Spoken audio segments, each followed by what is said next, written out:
What's up, everybody? Colleen here at Co-Create. Today we are talking about how you are living in your body, more specifically in your pelvis during pregnancy, because how your pelvis is tilting during pregnancy can determine if your babies are having enough room to grow and expand and twist and get head down, or are you living in a way that's really compressing that stomach cavity and not allowing them to twist and move and get head down in preparation to be birthed. So I'm a visual person, so we're going to be whiteboarding. What I mean is we all have an ideal neutral pelvis. And so I'm going to represent that by a nice big bowl, because your pelvis is a bowl. It looks like one. And we can visualize things tipping in and out of it. That's a great way to learn. So if we are tipping water, for example, we are tipping forward. So we have this anterior pelvic tilt. So that means we are tipping water out the front of our bowl. We may have a club booty, as I like to call it. You do certain activities, or you are an athlete, you lift a lot, your DNA has determined your pelvis lives in this more tipped forward mode. Then we also have posterior pelvic tilt, which is the opposite. So your bowl pours more backwards. And what happens when we are living in these two extremes of our pelvic bowl is, if you think about the outlet, your pelvic floor, where a baby should be birthed through, that birth canal, we want gravity helping that baby go down as much as possible.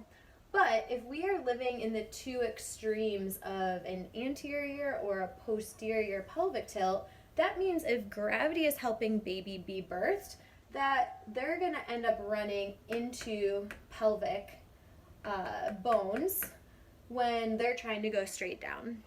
This can cause delayed, births. We can have inductions. We can have just stalling happen. We can, if baby can't get around those bones and mama doesn't move to orient in different ways. That's why I love spinning babies and all of the tips and tricks that midwives and doulas have up, and nurses too, have up their sleeves of how mama can move pelvis to help baby come down that birth canal, and how are we using gravity to best orient the pelvis so that this experience can happen versus more of a misalignment where our pelvis is sitting in a tipped position.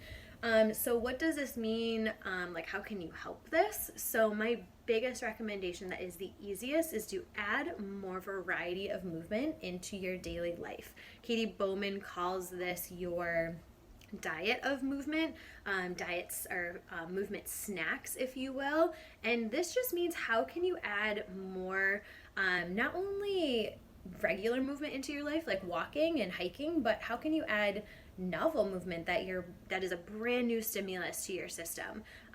This could be taking a class that you've never taken before. Maybe you take a dance class, maybe a different fitness class. Are you going and changing to positions where you are inverted, so like down dog in yoga?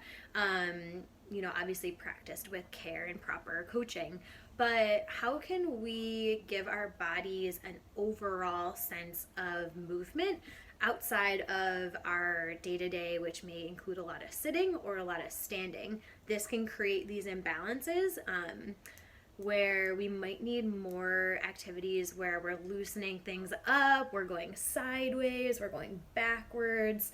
These are all really great ways to bring balance. I highly recommend checking in with a movement specialist like myself, or a physical therapist, or a chiropractor in your area, so that you can see where your pelvis is living, and they can help correct you into a more neutral, more optimal situation, so that you can have the best possible experience when it comes to labor and delivery. If you have any questions, please leave a comment or hit me up.